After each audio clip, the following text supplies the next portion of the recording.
نحمده ونصلي ونسلم على رسوله الكريم أما بعد فقد قال الله تعالى في القرآن المجيد والفرقان الحميد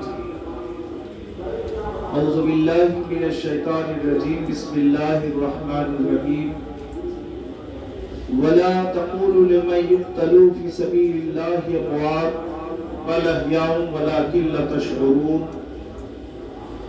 ولنبلونكم بشيء من الخوف والجوع ونقص من الأموال والأنفس والثمرات وبشر الصابرين صدق الله المولانا العظيم صدق بلغنا رسوله النبي الأمين المكين المبين الكريم ونحن على ذلك لمن الشاهدين والشاكرين والحمد لله رب العالمين. آئیے مرحبا جھوم کر بارگاہ رسالت پاک صلی اللہ علیہ وسلم میں درود پاک کی ڈالی نچھاور کریں. لوگ آواز پڑھیں اللہم صلی اللہ سیدنا مولانا محمد وعلی آلہ وصحبہ وبارک وسلم. صلاۃ و سلام علیک یا حبیبی یا رسول اللہ صلی اللہ تعالی علیہ وسلم. شاہ است حسین بادشاہ است حسین دی است حسین دی پناہ است حسین سرداد نداد دست در دست یزید حقا کے بنا لا الہ است حسین. سنتے ہیں سر بچانے کو اٹھتے ہیں پہلے ہاتھ. سنتے ہیں سر بچانے کو اٹھتے ہیں پہلے ہاتھ. سر کٹا کر اپنا ہاتھ بچایا حسین نے.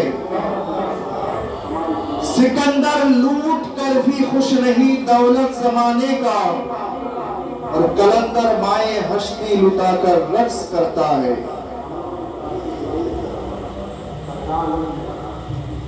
معزز سامعین کرام، 10ویں محرم شریف کا دن گزر کر 11 محرم شریف میں ہم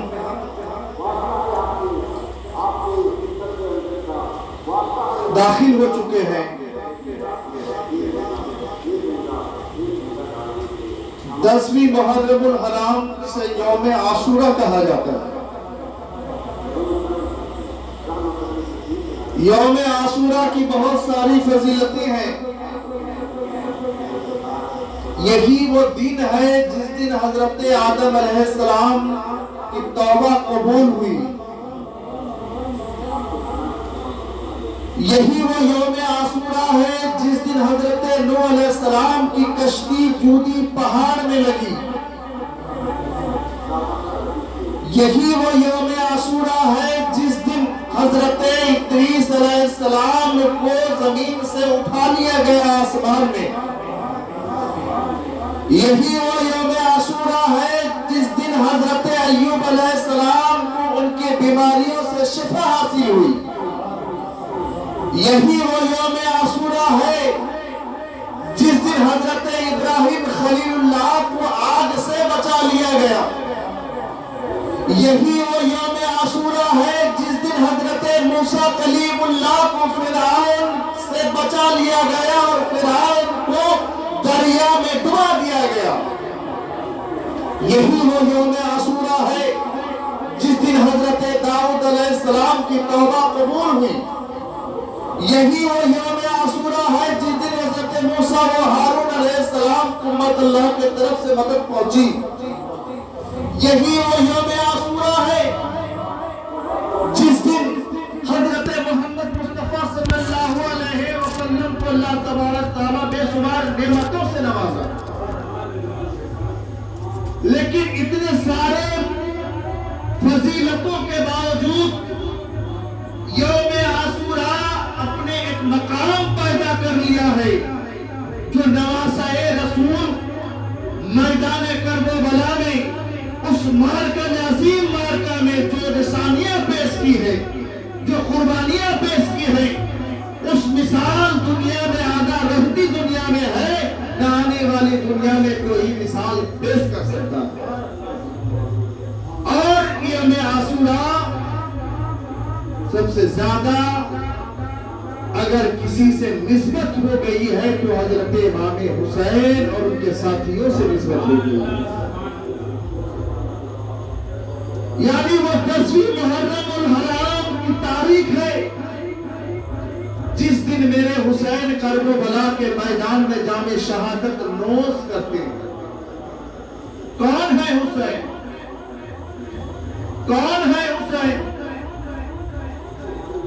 میرے آقا صلی اللہ علیہ وسلم کے گھر میں بھی ایک بچے تھے، 2 بچے تھے، لیکن 6 مہینہ تک جو بچہ رکا رہا، زندہ رہا، اس دنیا میں رہا، اس کا نام حضرت ابراہیم. آپ اپنے گود میں ایک جانب پہ حضرت ابراہیم کو رکھا اور ایک جانب پہ حضرت امام حسین کو رکھا. حضرت جبرائیل امین سدرۃ المنتہا چھوڑ کر آتے ہیں، بارگاہ رسالت میں تشریف لاتے ہیں، عرض کرتے ہیں اللہ کے پیارے رسول آپ 2 کو نہیں رکھ سکتے، کسی ایک کو آپ منتخب کر لو اور ایک کو چھوڑنا پڑے گا. میرے آقا صلی اللہ علیہ وسلم نے اپنی محبت کو اپنے اور فاطمہ کی محبت پر قربانی دے، یعنی حضرت ابراہیم کو چھوڑ دیا، اپنے لخت جگر نور نظر ابراہیم کی قربانی تو قبول کر لیا، لیکن کہتے ہیں کہ برداشت کیسے ہو سکتا ہے، یہ میرا بھی لخت جگر ہے اور فاطمہ کا نور نظر ہے، یہ جائے گا تو مجھے صدمہ پہنچے گا، لیکن اگر حسین کو اٹھا لیا گیا میرا دل بھی دکھی ہو جائے گا اور فاطمہ بھی غمگین ہو جائے گی. وہ حسین جن کے لیے اپنے بیٹے کو حضرت میرے آقا نے قربان کر دیا، وہ حسین جب میرے آقا سجدے میں چلے جاتے تھے حسین بیٹھ جاتے تھے، سجدے کو طول کر دیا کرتے تھے. کون ہے یہ اہل بیت کے حرام ہے؟ میرے آقا صلی اللہ علیہ وسلم جمعہ کے دن مسجد نبوی میں خطبہ دے رہے ہیں، درمیان خطبہ میں اسقط قادری نے ایک خط بھیجا، پیغام بھیجا کہ اگر تم نبی اپنے آپ کو کہتے ہو تمہارا دین اگر سچا ہے تو چاہو تم بھی اپنے گھر والوں کو لے کر آؤ، ہم بھی اپنے گھر والے لے کر آتے ہیں، جو حق ہوگا وہ بچ جائے گا، جو غلط ہوگا جو باطل ہوگا وہ غرق ہو جائے گا. میرے آقا صلی اللہ علیہ وسلم منبر سے اترتے ہیں، علی کے گھر میں تشریف لے جاتے ہیں. علی کہاں ہے؟ علی حضرت علی کہتے ہیں اللہ کے پیارے رسول میں حاضر ہوں. پھر آقا ادا کرتے ہیں، صدا دیتی ہے کہاں ہے فاطمہ؟ حضرت فاطمہ کہتی ہے بابا جان میں حاضر ہوں. کہتے ہیں کہاں ہے حسن؟ حضرت حسن بھی تشریف لاتے ہیں. کہاں ہے میرے حسین؟ حضرت حسین بھی تشریف لاتے ہیں. مجمل والی وہ چادر کو بچھا دیتے ہیں، اڑا دیتے ہیں، تعام دیتے ہیں، کہتے ہیں علی اس کے اندر آ جاؤ، فاطمہ تم بھی اس کے اندر آ جاؤ. حسن کو کہتے ہیں ایک طرف لیتے ہیں، امام حسین کو ایک طرف لیتے ہیں، دعا کے لیے ہاتھ اٹھاتے ہیں. اللہ یہ میرے اہل بیت ہیں، جو ان سے محبت کرے تو ان سے محبت کر، جو ان کو دشمن سمجھے تو اس کا دشمن بنا لے. اسقط پادری نے دیکھا اور اپنے ساتھیوں سے پوچھا کہ ان کے دائیں بازو میں جو بچہ ہے وہ کون ہے؟ لوگوں نے کہا کہ وہ حسین ہے، فاطمہ کا بیٹا ہے، علی کا بیٹا ہے. کہا کہ ان کے ماتھے کو دیکھ کے ان کے نبی کا ان کے نانا کا کلمہ کیوں نہ پڑھ لیا جائے. اما یار نبی اگر ہاتھ اٹھا دے اور وہ بچہ اگر آمین کہہ دے تو میرا بیڑا غرق ہو جائے گا. اس سے بہتر ہے کہ ان کے نانا کے نبی کا کلمہ پڑھ لیا جائے، دائرہ اسلام میں داخل ہو جائے. وہ حسین جن کو اللہ فرماتا ہے کہ ہم نے اپنے نبی کے گھر والوں کو پاک کر دیا. یہ علی پاک ہے، ہمارا یار علی تو ایسے پاک ہے کہ پیدا ہی کعبے میں ہوئے۔ جب ایک عورت بچہ جنتی ہے تو پلید ہوتی ہے، مفسر کا کہنا یہی ہے، محقق کا بیان یہی ہے، مفتی یہی کہتا ہے، جب ایک عورت بچہ جنتی ہے تو وہ پلید ہوتی ہے، وہ قرآن کی تلاوت نہیں کر سکتی ہے، غلاف کعبہ کو چھو نہیں سکتی ہے۔ دنیا اسلام سے میں پوچھ رہا ہوں، اگر پلیتی میں اگر پلیت ہوتی ہے جب عورت بچہ جنتی ہے، مگر حضرت فاطمہ اول یعنی حضرت علی کی والدہ، انہوں نے تو بچہ کو جنا ہے تو فاطمہ تو کعبہ کے سر میں جنا ہے، کعبہ میں جنا ہے، تو علی بھی پاک ہے اور ان کی ماں بھی پاک ہے۔ علی تو ایسے پاک جو کعبہ میں پیدا ہوئے، علی پیدا ہوئے تو آنکھ نہیں کھول رہے ہیں۔ عبد المطلب کو خبر ہوئی کہ آپ کے گھر میں تو پوتا پیدا ہوا ہے لیکن آنکھ نہیں کھول رہا ہے۔ عبد المطلب نے جا کر دیکھا تو پوتا تو ہے لیکن آنکھ نہیں کھول رہا ہے، بیٹا ہے۔ عبد المطلب کہ بیٹے ہیں کہ بیٹا تو پیدا ہوا ہے لیکن آنکھ نہیں کھول رہا ہے، ہوتا ہے۔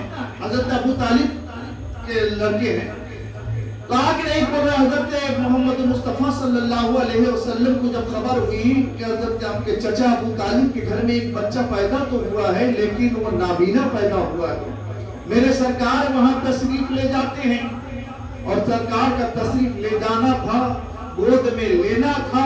حضرت علی نے اپنی آنکھ کھولی تو آنکھ کھولا تو سب سے پہلے دیکھا تو رکھے زیور کی زیارت کی ہے۔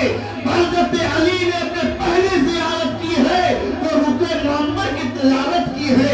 حضرت علی نے سب سے پہلے زیارت کی ہے تو نگاہ مصطفیٰ کی زیارت کی ہے، چہرے مصطفیٰ کا دیدار کیا ہے۔ وہ علی اور فاطمہ کے گھر میں بیٹا پیدا ہوتا ہے اور وہ بیٹی بھی کیسی ہے؟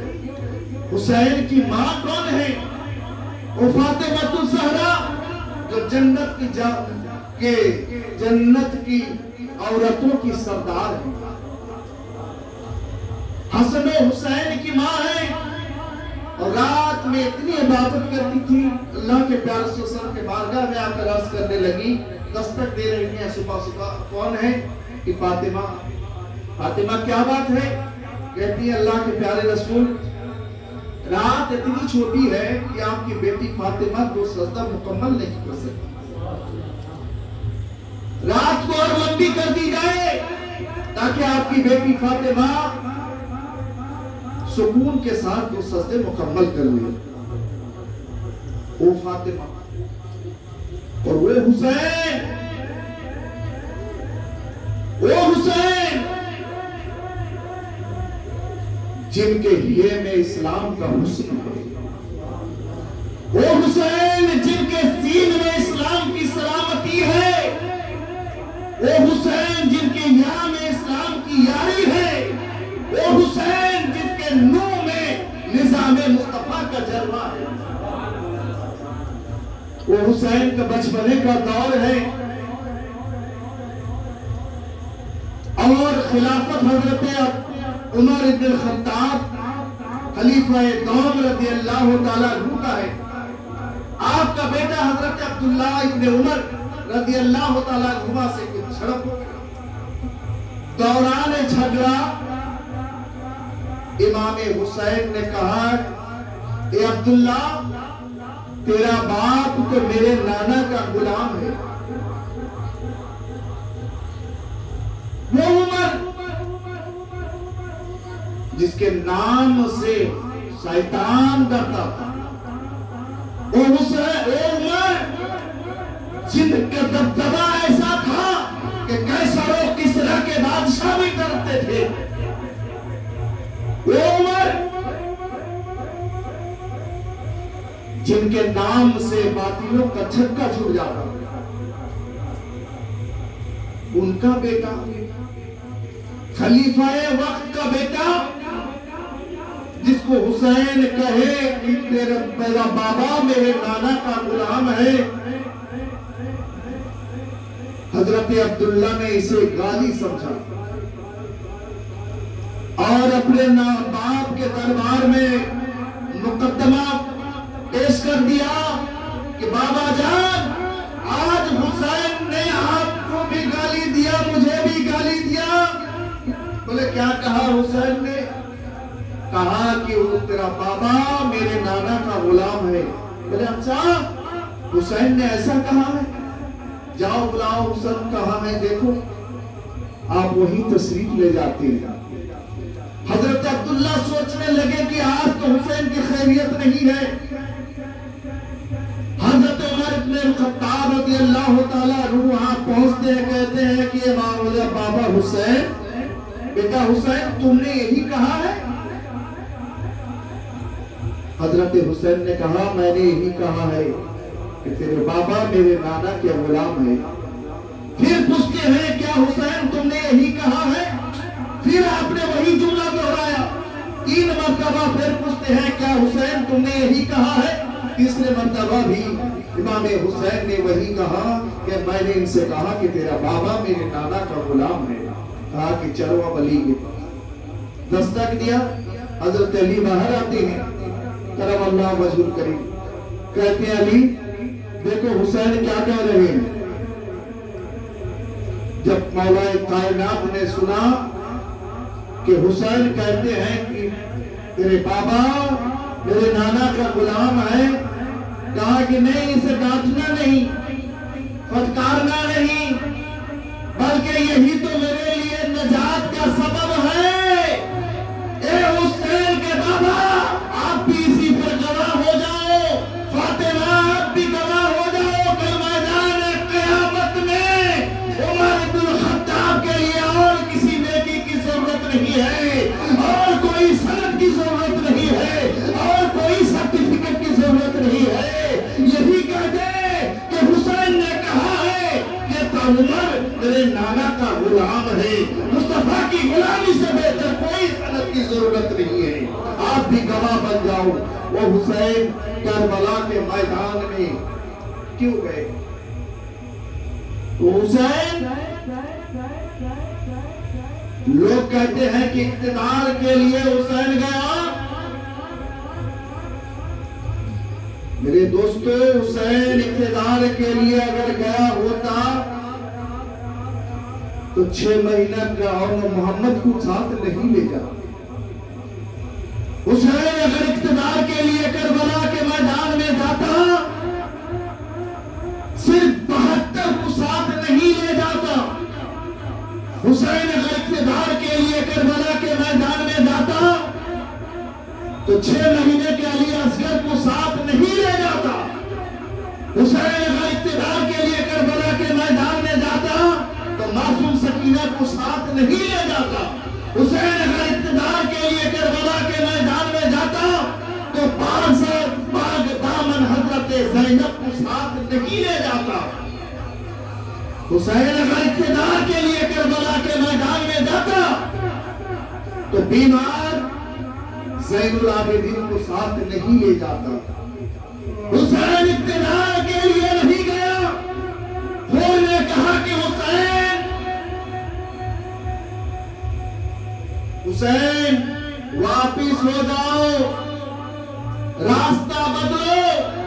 میرے حسین نے کہا راستہ بدلنے کے لیے نہیں بلکہ راستہ دکھانے کے لیے۔ حسین پیٹھ موڑ لو۔ میرے حسین کہتے ہیں پیٹھ دکھانے کے لیے نہیں، چھاتی پہ خنجر برچیاں لینے کے لیے آیا۔ حسین بیعت کر لو۔ میرے حسین کہتے ہیں بیعت کرنے کے لیے نہیں بلکہ ظالم کی حکومت کو مست و نابود کرنے کے لیے میں آیا ہوں۔ کربلا کا وہ نقصہ کتنا بھیانک ہے۔ ایک باپ اپنے بیٹے کے ہاتھ اگر کر جائے تو لرز اٹھتا ہے، تڑپ جاتا ہے۔ اپنے عزیز و اقربا کے کسی کی موت پر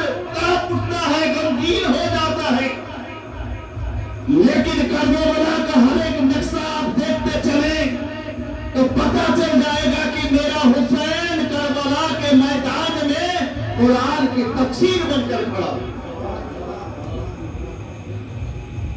کربلا کے میدان میں علی اکبر کے جوانی پہ گھوڑے دوڑائے گئے. حسین خاموش ہے. حضرت عباس کے بازو قلم کر دیے گئے. حسین خاموش ہے. اولا محمد کو بغیر پانی سے مار دیا گیا, نیزے کی نوک پہ مار دیا گیا, شہید کر دیا گیا. حسین خاموش ہے. معصوم سکینہ کو روتے ہوئے دیکھا مگر حسین خاموش ہے. پانی بند کرتے ہوئے دیکھا, حسین خاموش ہے. بیٹی سکینہ نے کہا ابا جان علی اصغر کے ہونٹ سوکھ رہے ہیں, ہم سے اگر کچھ ہوا ہے تو ہم اس کو شہید کر دے, لیکن یہ چھوٹا ننھا سا بچہ تو کسی کا کچھ بگاڑا نہیں ہے. 6 مہینہ کا بچہ. بابا جان آپ ان سے پانی مانگے تاکہ علی اصغر کے ہونٹ میں 2 بوند پانی بھی ڈال دیا جائے. رو بھی نہیں پا رہا ہے, زبان حلق سے چپٹ گئی ہے. میرے حسین کہتے ہیں ظالموں سے پانی مانگنے کی غیرت, میری غیرت ہمیں اجازت نہیں دے رہی ہے. پھر بھی اپنے بازو پہ علی اصغر کو لے کر جاتے ہیں. کہتے ہیں ہم نے اگر کچھ کیا ہے تو ہم سے انتقام لے لو. اگر ہمیں شہید کرنا تمہارا منشا ہے تو شہید کر دو, لیکن یہ بچہ نے تو کسی کا کچھ بگاڑا نہیں ہے. اس کے حلق میں پانی کے لیے تو کچھ قطرہ پانی کے دے دیا جائے. لیکن میرے دوستو تاریخ کے اوراق گواہ ہے, دنیا کے تاریخ میں ایسے دل دہلا دینے والا واقعہ نہیں ہے کہ ایک معصوم بچہ جو اپنے باپ کے ہاتھ میں ہو, گود میں ہو, اور دشمن نشانہ کر کے اس پر تیر چلا دے. ایک تیر آیا حضرت علی اصغر کے حلقوم میں لگا اور آپ جام شہادت نوش کر جاتی ہے. ایک باپ کے ہاتھ میں 6 مہینہ کا بچہ ہے, گلے سے خون بہتا رہا. اب اسی بچے کو لے کر آپ تابو میں واپس آتے ہیں. حضرت زینب نے کہا کیا میرا بیٹا پانی پی لیا ہے؟ میرے حسین فرماتے ہیں پانی نہیں پیا بہن زینب, اور کبھی بھی یہ کسی سے پانی نہیں مانگے گا. البتہ اسے جامع حوض کوثر کا مالک بنا کر لایا ہوں.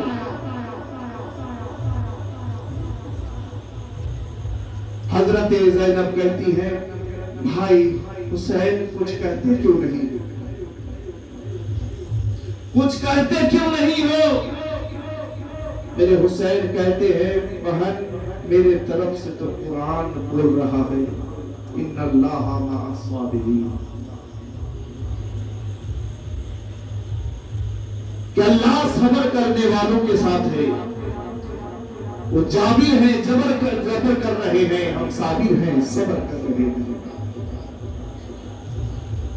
کربلا کے میدان میں میرے حسین قرآن کی آیتوں کا بالکل ہو تفسیر بن کر کھڑے تھے. ظلم پر ظلم وہ ستاتے گئے, حسین صبر کرتے گئے, صبر کرتے گئے, اور صبر کے دامن کو چھوڑا نہیں. کربلا کے میدان میں میرے مصطفیٰ بھی ہیں, حضرت علی بھی ہیں, حضرت فاطمہ بھی ہیں. یہی دعا کر رہی ہے اللہم آتی حسین صبرا و اجرا, اے اللہ میرے حسین کو صبر و اجر عطا فرما. اے مولا میری پرورش کا لاج رکھ لے. حسین اس امتحان عظیم میں کامیاب ہوا. اور حسین کی امامت، لوگ کہتے ہیں کہ کربلا کے میدان میں حسین لٹ گئے. ماں یار، لٹ تو وہی جاتا ہے جس کا نام باقی نہیں رہتا ہے. کربلا کے میدان کے بعد جب قافلہ کو بابا زنجیر بنا کر لے کر گیا، قیدی بنا کر لے جانا چاہا، جس نیزے پہ میرے حسین کے سر مبارک کو لے کر جانا چاہا. ایک بات بتاتا چلوں کہ میدان میں جنگ کا وصول یہ ہوتا ہے کہ ایک کے برابر ایک ہی جنگ کرتا ہے، دو کے برابر دو آتا ہے، تین کے برابر تین آتا ہے. لیکن کربلا کے میدان میں ایک کے بعد ایک حیدر کرار کا خون جب مچل مچل کے رن میں آتا تھا، جب حضرت علی اکبر رن میں آئے تو یزیدی قافلہ میں اس طرح تہلکہ مچ گیا کہ کون آ رہا ہے. ہمارے یار ہم سکل ہم سبھی مصطفیٰ تھے، کہنے لگا کہ میرا مصطفیٰ آ گئے ہیں. ہمارے یار سنو، تہلکہ اس طرح مچا کہ کہنے لگے کہ ایک کے مقابلے میں اگر یہ اکیلا چلا آئے ہم تو وہی نقشہ دیکھ رہے ہیں. جب ان کا دادا خیبر کے میدان میں وہاں پر گئے، خیبر کے دروازے کو اس بیمار کے عالم میں اکیلے تنہا جب مصطفیٰ نے اس جھنڈے کو اس بیمار علی کے ہاتھ میں دے دیا، علی مرتضیٰ کے ہاتھ میں دے دیا. میرے مرتضیٰ چلے ہیں تو اکیلے ہاتھ سے خیبر کا دروازہ اکھاڑ دیا ہے، اسی کا خون تو آ رہا ہے، ہم سبھی ہے مصطفیٰ آ رہا ہے. ہمارے یہاں اس کے ساتھ برابر میں کون لے گا؟ انہوں نے حملہ کر دیا ہے. ایک کے بعد ایک مصطفیٰ کے گھر والوں کو شہید کر دیا گیا ہے. آخر میں میرے حسین لڑائی کے لیے نہیں بلکہ سجدے میں سر رکھ کر، جب سجدے میں اللہ کی بارگاہ میں اللہ کی ربوبیت کی آگے سر جھکا کر سجدے میں سر رکھے ہیں. اللہ اسی عالم میں بھی، اس دکھی کے عالم میں بھی، اس غم کے عالم میں بھی، جو اللہ کے بارگاہ میں یہی کہہ رہا تھا کہ جان دی ہوئی اسی کی تھی، بلکہ حق تو یہ ہے کہ حق ادا نہ ہو. سب کچھ لٹا کر زبان حق سے یہی ادا کر رہے تھے. سجدے میں گئے تو سمر لعین میں اسی حالت میں آپ کو شہید کر دیتا ہے. ورنہ کون تھا ایسا جو امام حسین کے مقابلے میں آ سکتا تھا؟ وہ حسین ہے جن کے رگوں میں علی کا خون ہے، جن کے بازو میں حیدر کرار کا وہ جذبہ ہے، جن کے رگوں میں خون فاطمہ ہے، جن آنکھوں سے مصطفیٰ میں پروردہ حسین جب اکیلا رن میں کھڑا ہو جاتا تھا، ان کے مقابلے میں کون آ سکتا تھا؟ جن کے ہاتھ میں وہ ذوالفقار تھا. لیکن اسی لیے اس نے اکیلا وار نہیں کیا، تمام رسولوں کو توڑتے ہوئے اس نہتے عالم میں جب سجدے میں ہے، نماز کے عالم میں ہے، نماز کے حالت میں ہے، اسی وقت میرے حسین کو شہید کر دیا گیا. میرے حسین نے یہی بتا کر دنیا والوں کو کہے کہ نماز صرف دیکھنا دیکھو، نماز بھی دیکھو اور صبر بھی جہاں پاؤ گے حق کو اسی کے ساتھ پاؤ گے. کربلا کے میدان میں ادھر بھی نمازی ہے، ادھر بھی نمازی ہے، ادھر بھی نماز پڑھنے والے، ادھر بھی نماز پڑھنے والے. جمعہ کا دن ہے، خطبہ وہاں بھی دیا جا رہا ہے، درود نبی اور آل نبی پر دیا جا رہا ہے، اور اسی آل نبی کو یہاں پر کربلا کے میدان میں ظلم و ستم سے بارہ زنجیر کرنے کے لیے پھرا پڑا ہے. اے منافقوں، کل میدان محشر میں جب اٹھو گے کیا منہ دکھاؤ گے؟ تم یزیدی ہو، یزیدی بن کے جہنم میں جاؤ گے. ہم حسینی ہیں، حسین کے ساتھ رہنے والے ہیں. اور اب بات ہے کہ ہمارے اندر حسینی جذبہ ایسا نہیں ہے جس جذبہ مصطفیٰ کے نواسے نے کربلا کے میدان میں دکھایا تھا، مگر ہم حسینی تو ہیں، حسین کے غلام تو ہیں. ہمارے اندر بھی وہ جذبہ ہے، اگر چاہے اگر وقت آ جائے تو حسین اعظم کے لیے ہم بھی سر قربان دینے کے لیے. مصطفیٰ کے نواسے نے بتا دیا کہ جہاں نماز صرف نہیں، اگر صرف نماز تمہارے لیے باعث نجات ہے تو کربلا کے میدان میں اس خیمے میں جو ہے وہ بھی نجات کے حقدار بن جاتے، لیکن ویسا نہیں ہے کہ نماز بھی دیکھا جائے اور مصطفیٰ اور آل مصطفیٰ کی پاسداری بھی رکھی جائے اور پھر صبر کے دامن کو بھی ہاتھ سے چھوٹنے نہ دیا جائے۔ وہ دیکھ لو کربلا کے میدان میں نقشہ بدلنے کے بعد جب لے جانا چاہا اس بابا زنجیر بنا کر اس مصطفیٰ کے گھر والوں کو، اہل بیت کے گھر والوں کو لے جانا چاہا، پاک دامن بیٹیوں کو لے جانا چاہا، پاک دامن خاتونوں کو لے جانا چاہا، آدمیوں کے سروں سے وہ دوپٹے کو ہٹا دیا گیا جن کے چہرے کو کبھی دنیا میں دیکھی نہیں تھی، اس پاک دامن سے خاتون کو لے کر جانا چاہا تو سب سے پہلے نیزے پہ اس نیزے پر حضرت امام حسین رضی اللہ تعالیٰ عنہ اس سر مبارک کو رکھ کر لے جانا چاہا، زمین پہ کاٹ دیا، سب کو اکٹھے کیا، لے جانا چاہا تو نیزہ زمین سے اٹھ نہیں رہا، یعنی بعد شہادت میں میرے حسین کی امامت چل رہی ہے، بعد شہادت میں میرے حسین رہنمائی فرما رہے ہیں۔ دیکھیے بعد شہادت بھی کس طرح میرے حسین رہبری کر رہے ہیں، جب نہیں اٹھ رہا ہے بیمار زین العابدین کے پاس آتا ہے، کہتا ہے کہ اپنے بابا سے کہہ دو کہ اٹھ جائیں، اپنے بابا سے کہہ دو کہ اٹھ جائیں، ہمارا یار بعد شہادت بھی کوئی سنتا ہے، عقیدہ تو ہے کہ امام بعد شہادت بھی سن رہے ہیں، تسلیم تو کرتا ہے مگر دل سے مانتا نہیں ہے۔ زبردستی ظلم و جبر کا یہ عالم تھا کہ جانتا تھا کہ حسین کی حکومت کل بھی تھی، آج بھی ہے، صبح قیامت تک رہے گی، مگر اس کے باوجود مان نہیں رہا تھا، لالچ دنیا کی تھی۔ حضرت امام زین العابدین فرماتے ہیں دیکھو میرے قافلہ کا کوئی چھوٹ تو نہیں گیا، تلاش کرتے کرتے چلے تو معصوم سکینہ کو جہاں پر ناصر کے ڈھیر لگے ہوئے تھے وہیں پر وہ روتے روتے سو گئی تھی۔ جب ان کو لایا گیا، اب جب نیزے کو اٹھایا گیا تو آرام سے اٹھ گیا، نیزہ لے کر چل رہا ہے، جانے والا سب سے پہلے ہے، اس لیے کہ اتباع میں یہ پھیلا دیا کہ عام لوگوں کو یہ بتا دیا گیا کہ ایک باغی کا قافلہ آ رہا ہے، اس کو شکست دلا کر اس کو تمام قیدی بنا کر لایا جا رہا ہے۔ لوگ وہاں پر کھڑے تھے دیکھنے کے لیے کہ کون ہے، انہیں پتہ نہیں تھا، اکثر لوگوں کو پتہ نہیں تھا کہ یہی وہ گھرانہ ہے، مصطفیٰ کا گھرانہ ہے، وہی مصطفیٰ کا نواسہ کو سرے قلم کر کے نیزے پہ لایا جا رہا ہے، جس کو مصطفیٰ ہر وقت چوما کرتے تھے، مصطفیٰ جنہیں چومتے بھی تھے، مصطفیٰ جنہیں سنتے بھی تھے، مگر جانے والا لے جا رہا ہے، اپنے انجام میں لے جا رہا ہے تو سب سے پہلے لے جا رہا ہے۔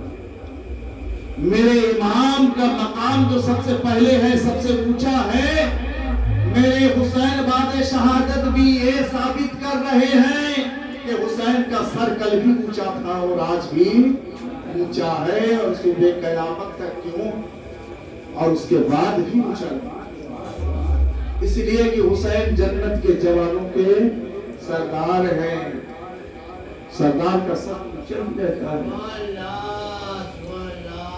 ہم شہید اعظم بظاہر طور پر امام حسین کو تو مانتے ہی ہیں، لیکن حسین کی پاک دامن بہن کا کیا کہنا؟ حضرت زینب، اگر زینب نہ ہوتی تو آگے چل کے میدان کربلا کا مقصد کوئی معلوم کسی کو نہیں ہوتا۔ جیسے جیسے آگے چلتی گئی مقامات پر حضرت زینب بتاتی گئی، اور اسی لیے شاعر کیا کہتا ہے، شہید کار شہ مشرقین بن کے اٹھی، شہید کار شریک کار شہ مشرقین بن کے اٹھی، نہ تھے حسین تو زینب حسین بن کے اٹھی،